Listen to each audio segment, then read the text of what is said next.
السلام علیکم ناظرین، زیر بحث میں خوش آمدید۔ بھارت میں نریندر مودی کی فتح کوئی غیر متوقع ڈیولپمنٹ نہیں ہے۔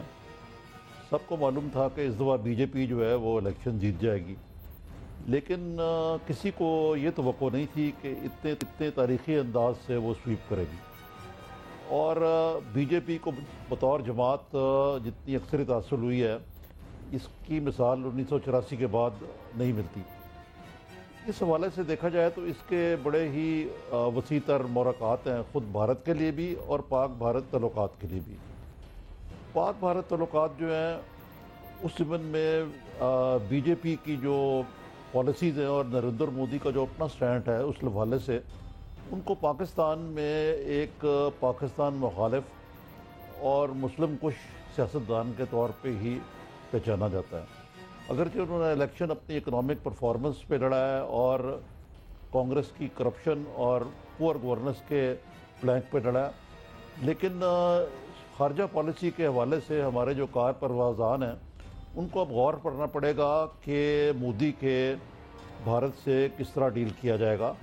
اس سلسلے میں نواز شریف صاحب نے میری ذاتی رائے میں یہ اچھا کیا کہ انہوں نے مبارکباد دے دی ان کو، اگرچہ جماعت دعویٰ کے سربراہ حافظ سعید کا خیال ہے کہ انہوں نے غلط کیا۔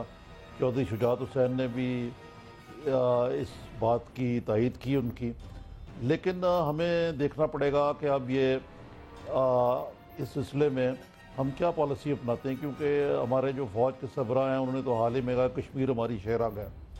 اب میاں نواز شریف صاحب وہ تو دائی رہے ہیں کہ بھارت سے تعلقات بہت خوشگوار بنانا چاہیے، خاص طور پہ تجارت اور اکانومی کے شعبوں میں، اور بلکہ اپوزیشن میں تو یہ بھی کہتے ہوتے تھے وہ کہ ویزا ہی نہیں ہونا چاہیے۔ تو اب دوسری طرف فوج اور حکومت جو ہے اس کو بھی مل کے بیٹھنا پڑے گا کہ آیا ہم کشمیر کو بیک برنر پہ رکھنا ہے یا اپنے شہراگ کے طور پر چلنا ہے۔ تیسرے یہ کہ پاکستان جو ہے اس سے بھارت کے جو مطالبات ہیں وہ ہو جائیں گے بڑے تند و تیز۔ مثلاً یہ کہ جو بامبے کے جو واقعے کے جو 2008 کا ہے اس کے جو ان کے نزدیک پلیئرز ہیں جن میں حافظ سعید کا نام خاص طور پہ لیا جاتا ہے، اس کے خلاف کارروائی کی جائے۔ اسی طرح خدا نہ خواستہ کوئی دہشت گردی کا واقعہ ہو گیا، اس کے بھی بڑے ہی سنگین نتائج نکل سکتے ہیں۔ یہ نہیں کہ کانگریس کو پرو پاکستان تھی، لیکن یہ اس معاملے میں وہ زیرو ٹالرنس پالیسی کے حامی لگتے ہیں۔ آج ہم اس موضوع پہ بات کرنے کے علاوہ ایک اور بات جس پہ بات کریں گے وہ ہے ایک دم عمران خان صاحب ایک گرینڈ الائنس بنانے کے ضمن میں بڑے فعال ہو گئے ہیں، اور وہ کہا جا رہا ہے کہ آئی جی آئی کی تشکیل نو ہو رہی ہے۔ آپ کو معلوم ہوگا آئی جی آئی جو ہے پہلے بنی تھی نواز شریف کو اقتدار پہ لانے کے لیے، اور اب اگر بن رہی ہے تو آیا یہ نواز شریف کو کے خلاف ہو گئی ہے اسٹیبلشمنٹ، کیونکہ بہت ساری باتیں چل رہی ہیں کہ فوج اور کی قیادت اور حکومت کی قیادت ایک پیج پہ نہیں، اگرچہ ایک تصویر میں تو نظر آتے ہیں اکثر۔ تو اس پہ بھی بات کریں گے، اور تحریک طالبان کے جو مذاکرات ہو رہے ہیں یا عدم مذاکرات کے ہیں جو ایک قدم آگے اور دو قدم پیچھے کے مترادف ہیں، اور اس بارے میں ہمارے ہاں جو ہماری فوج اور اسٹیبلشمنٹ کی ریزرویشنز ہیں وہ بھی سب کو معلوم ہیں۔ ان سارے واقعات پہ بات کرنے کے لیے ہمارے پاس دلی میں فون پہ کلدیپ نیر صاحب، لاہور اسٹوڈیو میں ڈاکٹر حسن نصیر رضوی صاحب، اور ہمارے مقتدر تجزیہ نگار تو میرے نزدیک وہ پہلے ہیں، لیکن سیاستدان senator P M L Q کے سیکرٹری جنرل مشاہد حسین صاحب ہمارے ساتھ اسلام آباد میں موجود ہیں۔ تو سب سے پہلے میں گفتگو کا آغاز کلدیپ نیر صاحب سے کرتا ہوں۔ کلدیپ صاحب یہ بتائیے کہ کیا محرکات ہیں یہ اس کے بھارت کے لیے بھی اور بالخصوص پاک بھارت تعلقات کے لیے نریندر مودی کی اتنی بڑی میجورٹی سے کامیاب ہونے کے؟ دیکھیے، الیکشن کے دوران میں تو پاکستان کا کوئی نام کسی پارٹی نے نہیں دیا۔ پہلے لیا جاتا تھا کچھ سال پہلے، لیکن اس دفعہ پاکستان کا ذکر بھی نہیں ہوا، کشمیر کا بھی ذکر نہیں ہوا، کیونکہ یہ پہلے ہوا کرتے تھے، تو اس لیے اس وقت اس دفعہ تو بات اس بات کہ بھئی اکنامک ڈیولپمنٹ کیسے ہو اور جو لوگوں کو نوکریاں کیسے ملیں، اس قسم کی بات تھی۔ اور نریندر مودی نے ایسا ایک پروگرام یا ایسا ایک خواب دکھایا ہے کہ جس میں کہا ہے کہ میں 10 لاکھ نوکریاں ہر سال کروں گا، اور لوگوں کی حالت اچھی ہوگی اور ایک مضبوط گورنمنٹ ہوگی. کیونکہ اس کے مقابلے میں منموہن سنگھ جی نے کوئی مضبوط گورنمنٹ نہیں تھی, نان گورننس تھی اور سکینڈل بہت تھے کرپشن کے. وہی حال ہے نا جو پیپلز پارٹی کا دور کا یہاں 5 سالہ حال تھا وہ ان کا وہاں تھا. اور شہباز شریف نے کہا ہم لوڈ شیڈنگ ختم کر دیں گے, ہم یوں کر دیں گے, لیکن ہوا تو کچھ نہیں. لیکن مودی صاحب تو کچھ کر دکھائیں گے یا نہیں؟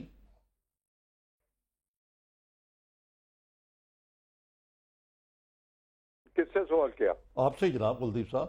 اچھا نہیں, اب امید تو بہت ہے کہ بھئی یہ کچھ کریں گے, اور اس نے پہلا بیان ہی یہ دیا ہے کہ میں ڈیولپمنٹ جو میں سے وعدہ کیا تھا اسے پورا کروں گا. لیکن اتنا آسان نہیں ہوتا, 10 لاکھ نوکریاں ہیں اور یہ ڈیولپمنٹ اس کے لیے مشکل ہے. کلدیپ صاحب یہ بتائیں قطع کلامی معاف کے پاک بھارت تعلقات پہ کیا آپ دیکھتے ہیں اس کے؟ ہاں, اب یہ پاک اور بھارت کے تعلقات, اس نے سنا ہے کہ جب وہ کمپین کر رہا تھا کہ بھئی ایک اپنا آدمی اسلام آباد بھیجا تھا, یہ تو آیا کہ بھیجا تھا, کیا ہوا اسلام آباد میں اور ان کے درمیان یہ نہیں پتا چلا کہ کیا ہوا, لیکن یہ بھیجا تھا. اور اس نے کوئی ایسی بات الیکشن میں نہیں کی جس سے لگے کہ وہ پاکستان سے کوئی تعلقات علیحدہ کرنا چاہتا ہے یا کوئی ایسی بات کرنا چاہتا ہے. وہ نہیں, ایسی نہیں کہ ویسے بھی اس کا جو امیج ہے وہ کوئی پرو مسلم نہیں ہے یا اینٹی مسلم ہی کہا جاتا ہے, لیکن اس نے کوئی ایسی بات نہیں کہی الیکشن کے دوران میں یا اس کے بعد کہ جس سے لگے کہ شاید وہ یہی پاکستان کو لے کے کچھ بات ایک بوگی سے اٹھائے گا, ایسا لگا نہیں. ہاں مشاہد صاحب, میں آپ سے پوچھنا چاہوں گا, آپ نے کلدیپ نذیر صاحب کی گفتگو سنی ہوگی, do you share his optimism? نہیں جی, میں بڑی معذرت سے, کلدیپ صاحب تو بہت پرانے گرو ہیں اور بڑے پرانے دائی ہیں ہندوستان اور پاکستان کے تعلقات کے حوالے سے, یار غار بھی ہیں, اور انہوں نے کتاب لکھی تھی 40 سال پہلے, ڈسٹنٹ نیبرز. تو وہ ڈسٹنس مجھے لگتا ہے شاید ذرا بڑھ نہ جائے کہیں. بیسکلی دیکھیں جی, نریندر مودی جو ہیں, ایک ان کا کا پرائم منسٹر بننا ایک بڑا برا شگون ہے ہندوستان کی جمہوریت کے لیے بھی, ہندوستان کے سیکولرزم کے لیے بھی, چاہے جتنی بھی نام نہاد ہو, اور میں سمجھتا ہوں کہ شاید پاکستان ہندوستان تعلق کے حوالے سے بھی. اور وہ ایک نفرت کی بنیاد پر انہوں نے ووٹ لیا ہے. ٹھیک ہے, وہ اکانومی کی بات بھی کی, لیکن آپ کو معلوم ہونا چاہیے کہ جو ان کا بیک گراؤنڈ ہے, اس کی بنیاد ہے ان کی سیاست کی مسلمانوں کی دشمنی, اور خاص طور پہ جو گجرات میں انہوں نے کام دکھایا تھا, اور انہوں نے اس پر کبھی ندامت نہیں کی, کبھی معذرت نہیں کی, کبھی معافی نہیں مانگی, اور کبھی ایک گھر بھی نہیں گئے جا کے یکجہتی کا اظہار کریں کہ ہم سے غلطی ہوئی. بلکہ جب ان سے پوچھا کہ 2 دفعہ انہوں نے کامنٹ کیا پچھلے 10 سالوں میں اس دفعہ اس ایشو پر, ایک دفعہ انہوں نے کہا کہ میرے سے ایک غلطی ہوئی تھی کہ میڈیا مینجمنٹ میں نہیں ٹھیک کی, اور دوسری دفعہ کرن تھاپر نے جب پچھلے سال انہوں نے پوچھا تھا کہ آپ کا کوئی افسوس ہے, کہتے ہیں ہاں مجھے افسوس ہے, جیسے اگر آپ کی گاڑی کے سامنے کتے کا بچہ آ جائے تو آپ کو افسوس تو ہوگا اس کے مرنے کا, تو اتنا تو افسوس مجھے بھی ہوا ہے. تو میں سمجھتا ہوں اس شخص کا جو بیک گراؤنڈ ہے, اور یہ ایک افسوسناک کامنٹری ہے کہ وہ اینٹی مسلم کی بنیاد پر, نفرت کی بنیاد پر, تو یہ فگر ایک باعث تقسیم ہے اور یہ اچھا شگون نہیں ہے. اور میں نہیں سمجھتا کہ صرف اکنامک ایشوز تھے, اکنامک ایشوز تھے, لیکن اس کے پیچھے جو مودی کی ساری سیاست, سارا نظریہ, ساری سوچ تھی, اور وہ سوچ کی بنیاد RSS ہے, جو ایک پرانی فاشسٹ میں آپ کو بتاتا ہوں کہ یہ کیا کہہ رہے ہیں کلدیپ صاحب, میں آپ کو بتاؤں گا. ڈاکٹر صاحب آپ نے سنی باتیں کلدیپ کی بھی, اور کلدیپ صاحب کا ذرا ویو جو بھارت سے وہ آپٹیمسٹ تھا. مشاہد صاحب نے بالکل ایسی پکچر پینٹ کی ہے کہ یہ بڑے ہم پاکستان کے لیے میرا خیال ہے خراب صورتحال ہو سکتی ہے. تو آپ کا کیا خیال ہے, آپ کی بڑی گہری نظر ہے ان معاملات پہ؟ دیکھیے, جہاں تک ان کے اگر آپ ہسٹوریکل بیک گراؤنڈ میں جائیں گے, ایک طویل ان کا کیریئر دیکھیں گے, تو جو مشاہد صاحب نے باتیں کی ہیں وہ صحیح ہیں کہ یہ سب واقعات ہوئے ہیں. اور انہوں نے نہ صرف ماضی میں پچھلے سال کرن تھاپر کے انٹرویو میں اس قسم کی بات کی, بلکہ ابھی الیکشن کے دوران کرن تھاپر کا ایک انٹرویو تھا جو صرف 2.5 منٹ چل سکا, کیونکہ اس نے کرن تھاپر نے وہی 2002 کا قصہ شروع کیا, تو اس پہ یہ ناراض ہو گیا اور وہ انٹرویو رک گیا بیچ میں, جو کہ کرن تھاپر کا تھا. دیکھیے اس وقت آپ کو دو تین چیزوں کو سمجھنا ضروری ہے، کیونکہ انڈیا کی پالیٹکس انڈین کانٹیکسٹ میں چلے گی، پاکستان کی کانٹیکسٹ میں نہیں چلے گی، اور یہ ڈومیسٹک ایشوز پہ چلے گی۔ اس وقت انڈیا کا ایک ہمیں جو ہے شفٹ بڑا کلیئر نظر آتا ہے رائٹ اور ریلیجس گروپس کی طرف، جس طرح پاکستان کے 2013 الیکشن میں left of the centre politics discredit ہوئی ہے۔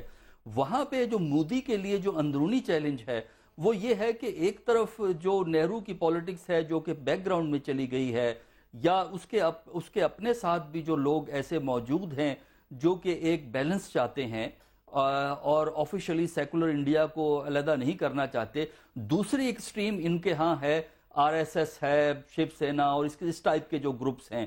تو کس طرح آپ وہ بیلنس کریٹ کریں گے ان کے پریشرز میں جو رائٹ ونگ ہندو گروپس ہیں؟ اور اگر پچھلے سوال یہ ہے سوال یہ کہ اولیو برانچ پاکستان کو آفر کریں گے جس طرح کلدیپ صاحب کا خیال ہے، یا کو بہت ہارڈ لائن ہوگی؟ دیکھیے ایک منٹ وہ مکمل کر لوں میں، کیونکہ بڑا اہم نکتہ ہے۔ پچھلے 2 دن میں ریلیجس سمبلزم، یعنی جب وہ دلی پہنچے ہیں، دلی کل پہنچے ہیں، اور دلی اور کل اور آج کو اگر آپ دیکھیں ریلیجس سمبلزم بڑا سٹرونگ ہمیں نظر آتا ہے۔ اچھا، جہاں تک ہندوستان پاکستان کے تعلقات کا سوال ہے، میرا خیال ہے کہ جتنے موجودہ تعلقات خراب ہیں، مشکلات ہیں، اس سے زیادہ خراب نہیں ہو سکیں گے، کیونکہ اس وقت جو ہمارے تعلقات ہیں ڈائیلاگ پروسیس رکا ہوا ہے، ٹریڈ تھوڑی بہت چل رہی ہے، تھوڑا لیمیٹڈ آنا جانا ہے۔ میرا جہاں تک اندازہ یہ ہے کہ فی الحال اسی طرح سٹیل میٹ رہے گا آپ کے تعلقات کے اندر۔ ہاں، وہ ایشو یہ ریز کرنے والے ہیں، وہ جو ممبئی کے حوالے سے جو بات شروع میں کہی گئی ہے وہ ایشو جو ہے وہ ریز کریں گے، اور اس کے علاوہ ٹریڈ کی شاید وہ بات کریں، لیکن over all dialogue process initiate ہونے کا فوری طور پہ مجھے کوئی امکان نظر نہیں آتا، کیونکہ انڈیا پاکستان ریلیشن میں وہ کوئی اتنا انتھیوززم فی الحال شو نہیں کریں گے۔ اچھا ناظرین، ہم نے ایک بریک کے بعد جانا ہے، اس کے بعد ہم کلدیپ نیر سے اور مشاہد حسین صاحب سے پوچھیں گے کہ پاک بھارت تعلقات کے کیا فیوچر ہے، ایک بریک کے بعد۔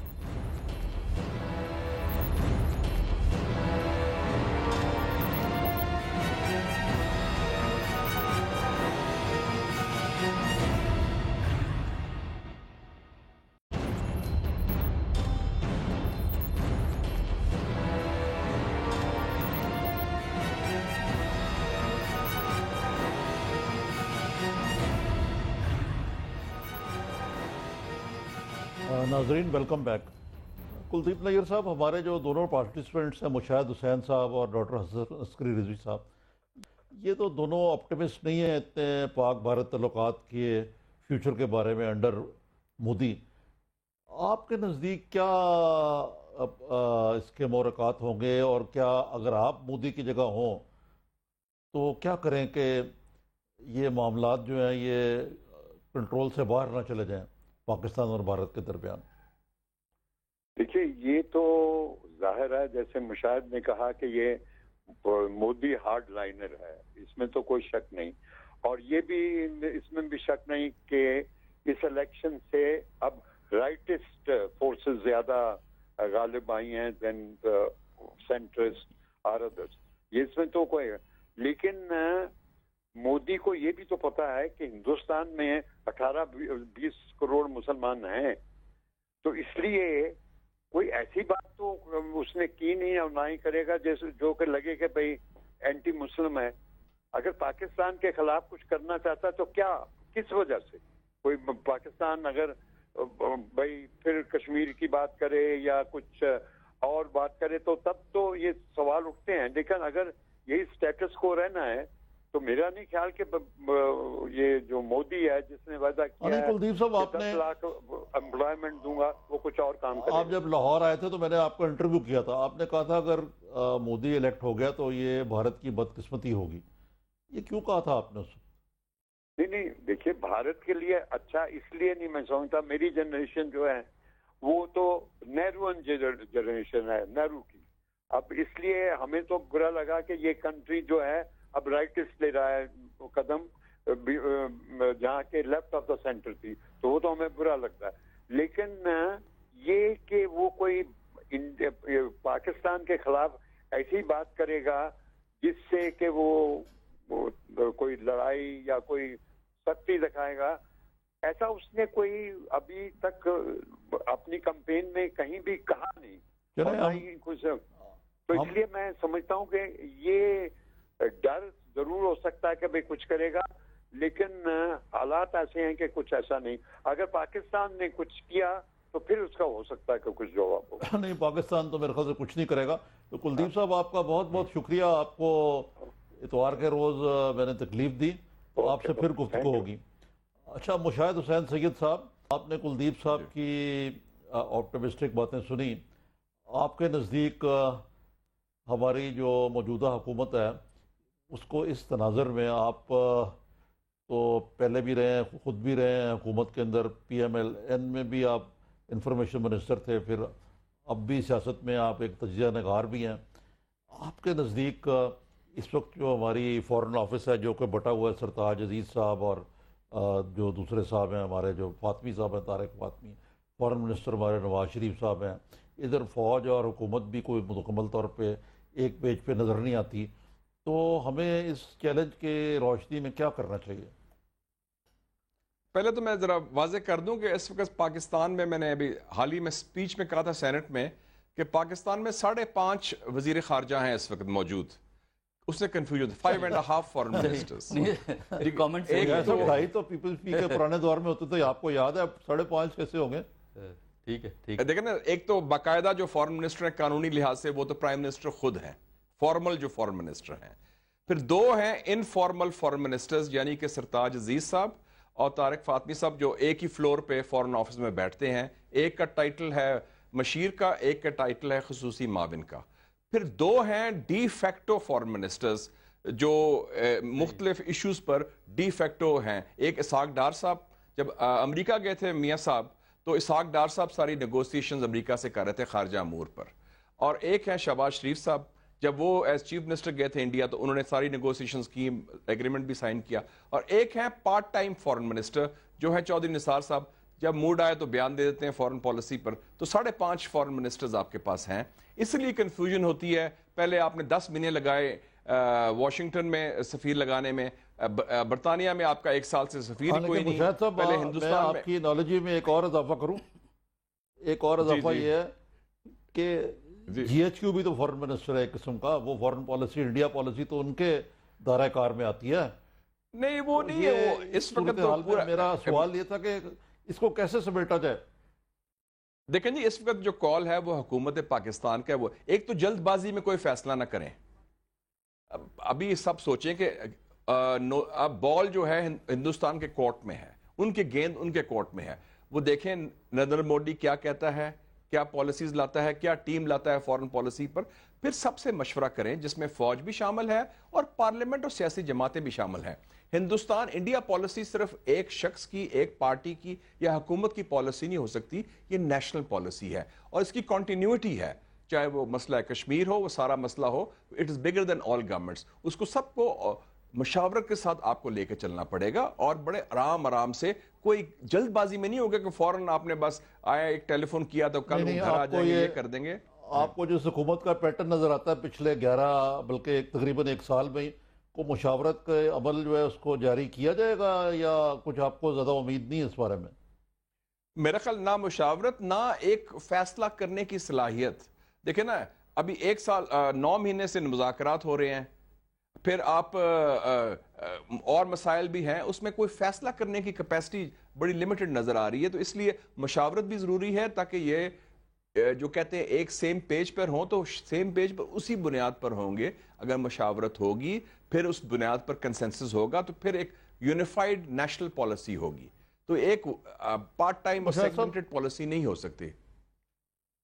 صاحب، اس کا مطلب ہے کہ ہمیں شاید ایک اس بارے میں وسیع تر مشاورت کرنی چاہیے میاں صاحب کو، اور جو اندرونی چیلنج اور بیرونی چیلنج ان کے حوالے سے he should reach out to the opposition اور باقی بھی جو اوپینین لیڈرز ہیں. خیر اس وقت تو ملک بٹا ہوا ہے، لیکن ایک اور مسئلے کی طرف میں آپ سے پوچھنا چاہوں گا. آج کل آپ کی پارٹی کا بھی ہنی مون شروع ہو گیا ہے عمران خان صاحب سے، اور کہا جا رہا ہے کہ کوئی گرینڈ الائنس کو آئی جے اسٹائل کا بننے جا رہا ہے. کوئی اس زمن میں آپ کی کیا پالیسی ہے، بلکہ رائے کیا ہے؟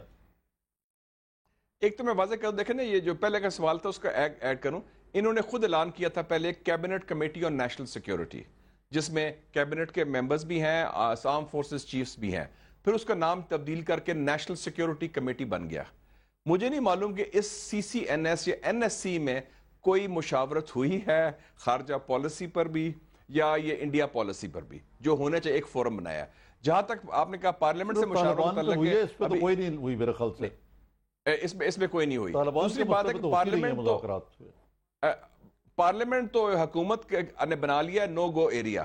میاں صاحب ابھی تک ایز پرائم منسٹر کبھی سینٹ میں نہیں آئے، اور 2-3 مرتبہ انہوں نے منہ دکھائی کی ہے قومی اسمبلی میں، اور ان کے جو میجر وزیر ہیں وہ بھی کبھی سینٹ یا قومی اسمبلی میں کم ہی آتے ہیں. تو میرے خیال میں اگر خود حکومت، پارلیمنٹ جس کی بنیاد پر وہ حکومت میں آئے، جو ان کا محور ہے ان کی اقتدار کا، اس کو اہمیت نہیں دیتے اداروں کو، تو پھر باقی بات تو بات کی ہوگی.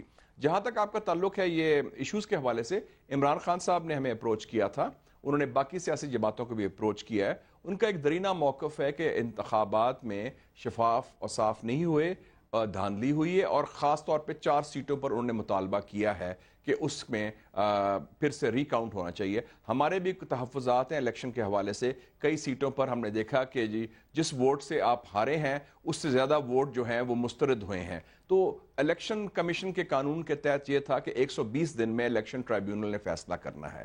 تقریباً 1 سال ہو چلا ہے، فیصلہ نہیں ہوا. تو میں سمجھتا ہوں کہ یہ جائز ہے عمران خان صاحب کا مطالبہ، جس کی تائید پیپلز پارٹی نے بھی کی، دوسری پارٹیز نے بھی کی ہے. اور یہ الیکشن کمیشن کے حوالے سے ہے، کیونکہ اگر الیکشن کمیشن صاف اور شفاف الیکشن نہیں کرا سکتی تو پھر جو جمہوریت کی جو جڑیں ہیں وہ مضبوط نہیں ہوں گی، وہ پھر اس میں کمزوری آئے گی. تو میں سمجھتا ہوں کہ اور جو ان کا جہاں تک احتجاج کے تعلق ہے تو یہ تو جائز ہے، اس میں جمہوری ان کا حق ہے. اب میاں صاحب نے بھی تو آپ کو یاد ہے زرداری صاحب کے خلاف لانگ مارچ کی تھی، اس سے پہلے محترمہ بےنظیر بھٹو شہید نے بھی لانگ مارچ کی تھی. تو یہ لوگ سڑکوں میں آنا، پرامن احتجاج کرنا، یہ جمہوریت کا حصہ ہے، ماضی میں ہر پارٹی نے شروع کیا ہے. اس میں کس چیز کا خوف ہونا چاہیے کسی کا؟ ہمارے استاد محترم بیٹھے ہیں. ڈاکٹر صاحب آپ بتائیے کہ یہ جو PMLN کی مخصوص سٹائل آف گورننس ہے، اس کی وجہ سے مسائل پیدا ہو رہے ہیں یا کوئی ڈیپر ملیز ہے؟ کیونکہ آپ تو سویلین اور ملٹری تعلقات پہ اسٹڈی بھی ہے، کتاب بھی آپ کے موجود ہے. جی دیکھیں، بات یہ ہے کہ معاملات دونوں طرف پرابلمیٹک ہیں. جو سٹائل آف پالیسی مینجمنٹ ہے PMLN کا، وہ تو یہی ہے کنسلٹیشن، کوئی فارمل کنسلٹیشن اور انسٹیٹیوشنل کنسلٹیشن تو ایگزسٹ ہی نہیں کرتی، کبھی کبھار تکلفاً ہو جاتی ہے. ایک پرسنلائزڈ قسم کا انفارمل سٹرکچر انہوں نے ڈیولپ کیا ہوا ہے، جس کی تفصیل ابھی جو ہے مشاہد صاحب نے بتائی ہے، اور بڑے اچھے انداز سے بتائیے. ہاں بڑی اچھی، صحیح، میں ایگری کرتا ہوں ان کی بات سے، کیونکہ بہت سے لوگ، اور پھر دوسرا ان کا ایک سٹائل یہ بھی ہے کہ جب تک مسئلہ ان کے منہ پہ جا کے ہٹ نہ کرے اس وقت تک کوئی فیصلہ نہیں کرنا. فیصلے کو ڈیلے کرنے سے پرابلمز پیدا ہوتی. تو کچھ چیزیں جو اس وقت جو ہم گڑبڑ دیکھ رہے ہیں وہ اس وجہ سے ہے. دوسری جو ایشو ہے کہ یہ تمام سیاسی جماعتیں جو ہیں وہ ٹھیک ہے الیکشن کے سلسلے میں عمران خان کی بات کو سپورٹ کرتے ہیں، کیونکہ ہر پارٹی کو کچھ نہ کچھ گریونس ہے اس سلسلے میں، لیکن کوئی ایسا اس وقت فوری طور پہ ایسا کوئی گرینڈ الائنس نہیں ڈیولپ ہو سکے گا جو کہ عمران خان کی قیادت میں ہو اور کوئی لمبا ایجیٹیشن آپ سٹارٹ کر سکیں. وجہ یہ ہے کہ عمران خان تو ایک بہت مختلف فرنٹس پہ ایک وقت میں لڑ رہے ہیں، اور یہ چیز ہم نے دیکھی ہے پاکستان میں کہ جب بھی سول ملٹری کے پرابلم پیدا ہوتے ہیں، سول حکومت کے اور ملٹری میں کوئی غلط فہمیاں پیدا ہوتی ہیں، تو بہت سی اپوزیشن پارٹیاں بہت زیادہ سرگرم ہو جاتی ہیں. ڈاکٹر صاحب یہ میں بریک کے بعد آپ سے پوچھوں گا کہ یہ محض توقع ہوتا ہے یا کسی ڈیزائن کا ہے؟ ناظرین ایک بریک کے بعد.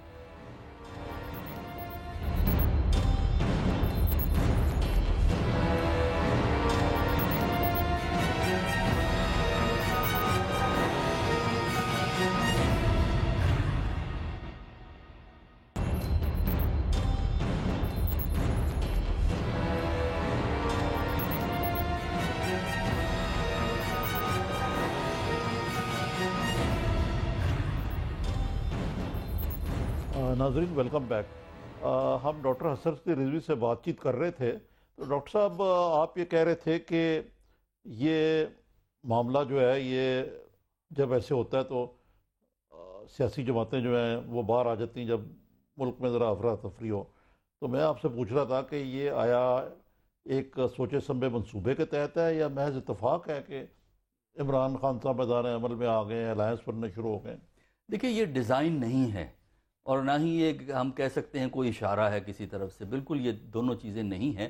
البتہ یہ ایک پولیٹیکل ایکسپیرینس ہے, پولیٹیکل ایکسپیرینس ہے کہ جب یہ معاملے بگڑتے ہیں سول ملٹری کے تو کچھ سیاستدان ہمارے اپنا بھی ایک سچویشن سے فائدہ اٹھاتے ہیں. ایکسپیرینس کیا ہے یا ایکسپیڈینس کا ہے؟ نہیں, اس میں آپ دونوں ہی کہہ لیں, بالکل ٹھیک ہے آپ کی بات, کیونکہ ایکسپیرینس ایکسپیڈینسی کا ہے. ایکسپیرینس یہ ہے کہ فائدہ اٹھاؤ, یہ ایکسپیرینس ہم نے کہا کہ اور خود میاں نواز شریف صاحب کی بھی یہی سیاست جی دیکھیں نا, اب آپ جب اس کی پی پی پی کی حکومت تھی, پی پی پی کی حکومت تھی, وہاں پہ کرائسس کھڑا ہوا تھا کیری لوگر بل کے حوالے سے, میمو کے حوالے سے پی ایم ایل این کی طرف سے ایک کیس بھی فائل کیا گیا, اپرچونٹی تھی. اچھا, اب یہاں جو ہے اس وقت پرابلم یہ ہے کہ جو موجودہ حکومت ہے اس نے 3 اس کے بڑے کرائسس ہیں جس کی وجہ سے عمران خان نے سوچا کہ ہم دباؤ ڈال دیں. لیکن عمران خان کی ایک اور پرابلم ہے, اس کی بات بعد میں کریں گے. دیکھیں اس وقت پہلا کرائسس تو ہے سول ملٹری ریلیشن میں مشکلات ہیں, کرائسس نہیں کہوں گا, مشکلات ہیں. دوسرا جو ہے اس حکومت کی جو ڈیلیوری سسٹم ہے, لوگوں کو سروس پرووائڈ کرنا, اس میں ہمیں جو ہے بڑی حد تک خرابی یا جو ہے وہ کمی نظر آتی ہے. اور تیسرا جو ہمیں اس وقت کرائسس نظر آ رہا ہے وہ یہی ہے کہ ڈیسیجن میکنگ کی سسٹم کو اتنا سلو ہے کہ معاملات جو ہیں وہ رکے رہ جاتے ہیں. پرسنلائز اور ایڈہاکزم جو ہے یہ زیادہ چل رہا ہے. مطلب یہ ہے کہ ایک وہ بیٹھ کے ایک دم سے فیصلہ ہوتا ہے اور چند لوگ بیٹھ کے فیصلہ کرتے ہیں, وہ چلتے ہیں, تو ایک لانگ ٹرم تھنکنگ نہیں. تو عمران خان نے کیا یہ کہ اس اپرچونٹی کو فائدہ اٹھاتے ہوئے اس نے ایک ایشو تو وہ ریز کیا جس پہ اسے سپورٹ مل جائے گی الیکشن کے حوالے سے. لیکن عمران خان نے تو کئی فرنٹ کھول لیے ہیں نا, ایک طرف وہ میڈیا پہ بھی اٹیک کر رہا ہے, ایک وہ الیکشن کے سلسلے میں ریز کر رہا ہے, دوسرا یہ کہ اوور آل این لیگ پہ اٹیک کر رہا ہے. تو میرا خیال ہے کہ یہ ایک وقت میں اتنا بڑا فرنٹ نہیں کھولنا چاہیے. اگر وہ الیکشن پہ فوکس کرے تو میرا خیال ہے اس کو سپورٹ مل سکتی ہے. کیوں جی مشاہد صاحب, آپ تو عمران خان صاحب کو بڑی اچھی طرح جانتے ہیں, میاں نواز شریف صاحب کے مائنڈ سیٹ سے میرے خیال سے بہت کم لوگ کو ایسے ہوں گے جو پی ایم ایل این سے باہر اتنی اچھی طرح واقف ہو جتنی آپ ہیں. یہ اور پھر سول ملٹری ریلیشنز کے بیک گراؤنڈ سے بھی آپ واقف سے ہیں, تو اگر آپ سارے بیک گراؤنڈ میں دیکھیں تو آیا یہ صحیح موقع ہے کہ ایجیٹیشن کی جائے یا ایسی صورتحال بنے جس سے کہ حکومت ڈیسٹیبلائز ہو جائے؟ دیکھیں, نہ کوئی ایجیٹیشن ہو رہی ہے نہ کوئی ڈیسٹیبلائزیشن ہو رہی ہے.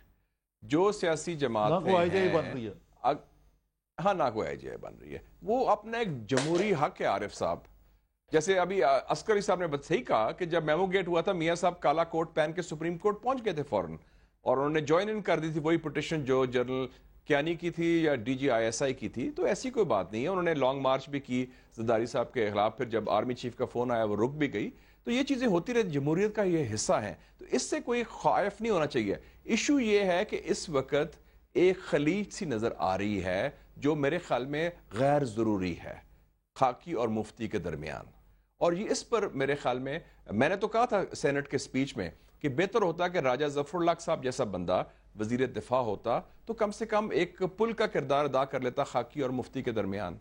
تو میں یوم شہداء میں گیا تھا ایز چیئرمین ڈیفنس کمیٹی, تو میں نے دیکھا کہ وہ باڈی لینگویج سے کوئی جو سرکاری وزیر تھے وہ بڑے کونے پہ بیٹھے ہوئے تھے, بڑے ذرا خائف سے نظر آ رہے تھے, تنہا نظر آ رہے تھے.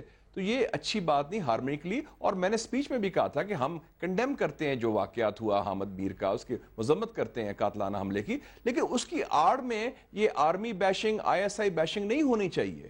اور حکومت کا فرض تھا کہ وہ فوراً دفاع کرتے آرمی اور آئی ایس آئی کا. اگر امریکن آرمی اور سی آئی اے پر اٹیک ہوتا ہے تو اوباما ڈیفینڈ کرے گا, چک ہیگل ڈیفینڈ کرے گا. خاص طور پر جو ڈی جی آئی ایس آئی ہے وہ تو اپوائنٹی پرائم منسٹر کے ہیں. ہاں جی, وہ تو D G I S I کا باس جو ہے وہ آرمی چیف نہیں ہے. D G I S I کا boss prime minister of Pakistan ہے, اور D G I S I reports to the prime minister, ان کا ڈائریکٹ متحد ہے. تو اس کو اگر ڈیفینڈ نہیں آپ کر سکتے اور آپ سائٹ پہ لگتا ہے کہ جیسے مزے لے رہے ہیں, دیکھ رہے ہیں, اور ایک پراکسی وار ہو رہی ہے. یہ تو 1 مہینہ ہو گیا اس واقعہ کا اور یہ چل رہا ہے. تو یہ تو لنگر آن کرنے کا, اس سے تو جو ٹھیک کہا انہوں نے, ابھی کرائسس نہیں ہوا, لیکن مجھے معلوم ہے کہ جو آرم فورسز جو قربانیاں دے رہے ہیں آپ کے ہمارے لیے, they are fighting for the salvation of Pakistan, دہشت گردی کے خلاف, انتہا پسندی کے خلاف, ان کے افسر ان کے جوان قربانیاں دے رہے ہیں. They are boiling, they are upset کہ جی ایک طرف ہم یہ کر رہے ہیں، دوسری طرف ہمیں تذلیل کیا جا رہا ہے، اور پھر ہمیں دفاع نہیں کوئی کر رہا جو ہمارے جو محکمے جنہوں نے دفاع کرنا چاہیے. تو یہ میرے خیال میں یہ بڑی سیریس سچویشن ڈیولپ ہو سکتی ہے، اور ابھی بھی میاں صاحب کو چاہیے کہ وہ لیڈرشپ شو کریں، پرویز مشرف کا مسئلہ بھی لیڈرشپ شو کریں اور کنٹرول کریں سچویشن کو.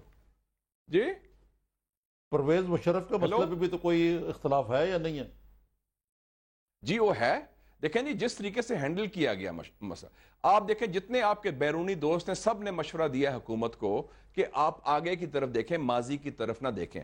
پھر یہ بھی سنا ہے کہ ایک ڈیل ہوئی تھی، ایک انڈرسٹینڈنگ ہوئی تھی کہ مشرف صاحب پیش ہوں گے عدالت میں، وہ فائدت جرم عائد ہوگا، اس کے بعد اگر وہ جانا چاہیں کورٹ نے بھی اجازت دے دی تھی، اس کے بعد وہ سنا ہے وہ ڈیل سے بیک آؤٹ کر گئے. تو یہ میرے خیال میں یہ چیزیں اس وقت پاکستان متحمل نہیں ہو سکتا بدلے کی سیاست کا.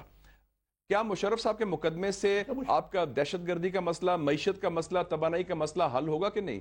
کوئی بالکل نہیں. آپ کے دوست یہ مشورہ دے رہے ہیں، امریکن آپ کو کہہ رہے ہیں، اور دوست میرے ذہن میں سوال آتا تھا، آپ وزیر اطلاعات رہے ہیں کافی دیر، آپ خود بھی صحافی ہیں میری طرح، یہ جو موجودہ یہ ایک چینل اور عمران خان کے درمیان جو مخاصمت ہے، یہ بھی کوئی پراکسی وار ہے؟ اس کا کیا what is the end result اس کا؟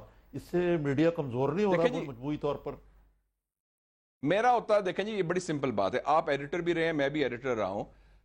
سب چاہے محمود خان اچکزئی ہو یا اعتزاز احسن ہو یا آسمہ جہانگیر ہو، سب تسلیم کرتے ہیں کہ جو جیو نے 19 اپریل کو کیا وہ بالکل ان ایکسیپٹیبل تھا، اور کم سے کم پروفیشنل بہت بڑی نالائکی تھی کہ ایک چیز فوکس کرنا اور الزام تراشی کرنی، ٹرائل بائی ایلیگیشن.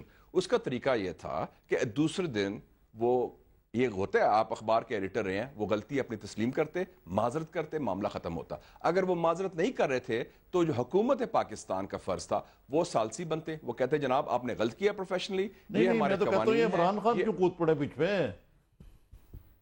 نہیں، وہ عمران خان کے بھی خلاف ان کے ایلیگیشن چل رہے ہیں نا جی، وہ ان کے خلاف بھی تو ہو رہا ہے نا، تو انہوں نے ان کی جوابی کارروائی کی ہے. دیکھیں نا، انہوں نے بھی الزام عمران خان کے خلاف الزام لگائے تو انہوں نے عمران خان صاحب نے ان کا جواب دیا.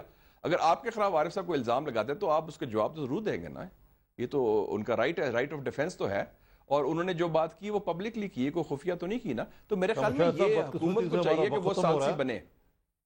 جی حکومت کو چاہیے کہ وہ ثالثی بنے اور اس معاملے کو ختم کرے. اور ختم ہو سکتا ہے، اب بھی حالات اتنے پوائنٹ آف نو ریٹرن تک نہیں گئے، لیکن اگر یہ معاملہ بڑھتا گیا تو میرے خیال میں کافی اس سے خطرات جمہوریت کے لیے ہو سکتا ہے. مشاہد صاحب آپ کا بہت بہت شکریہ. ہمارے پاس بدقسمتی سے وقت ختم ہو گیا.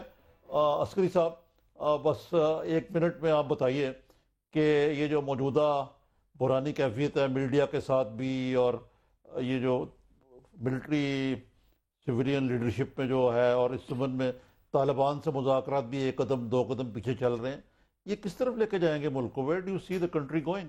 دیکھیے، حکومت کو میرا خیال یہ ہے کہ ایک سائڈ پہ بیٹھ کے تماشا نہیں دیکھنا چاہیے، بلکہ ایک لانگ ٹرم پرسپیکٹو سے معاملات کو ہینڈل کرنا چاہیے. سول ملٹری ریلیشن کا کوئی اتنا مشکل معاملہ نہیں ہے، وہ ہینڈل ہو سکتا ہے. 3 ایشوز ہیں جن کا ہم تذکرہ کر چکے ہیں، اس میں حکومت کو ذمہ دارانہ طریقے سے معاملے کو چلانا چاہیے. جہاں تک میڈیا کا ہے، میرے تو خیال میں حکومت کو چاہیے تھا کہ اس معاملے کو وہ ایک انڈیپینڈنٹ پلیئر کے طور پہ ڈیفیوز کرتے، لیکن ایسا ہمیں جو ہے وہ بالکل نظر نہیں آیا ہے. تو میرا خیال ہے کہ حکومت کو ایک سائڈ پہ بیٹھنے کی بجائے ایک لانگ ٹرم پرسپیکٹو دیکھنا چاہیے کہ لانگ ٹرم پرسپیکٹو آپ اس ملک کو کدھر لے جانا چاہتے ہیں. طالبان کی جو ٹاکس ہے، میرے نزدیک وہ وقت نکل گیا، وہ وقت ختم ہو چکا ہے، اور اب دوسرے طریقوں کے متعلق سوچنا اور میوچل کنسلٹیشن کے ساتھ چلنا پڑے. عسکری صاحب مطلب ہے کہ بنیادی طور پہ تو بات یہ ہے کہ اب ایک آپریشن کا وقت آ چکا ہوا ہے. ناظرین، آپ نے ہمارے گفتگو سنی پارٹیسپینٹس کی. بات یہ ہے کہ پاکستان بھارت تعلقات جو ہیں وہ مودی کے آنے کے بعد نازک مرحلے سے گزریں گے. جہاں تک اندرونی معاملات کا تعلق ہے، حکومت کو جس سینس آف ارجنسی سے اور سینس آف یونٹی سے چلنا چاہیے، اس کا ابھی فقدان نظر آتا ہے. آپ کا بہت بہت شکریہ.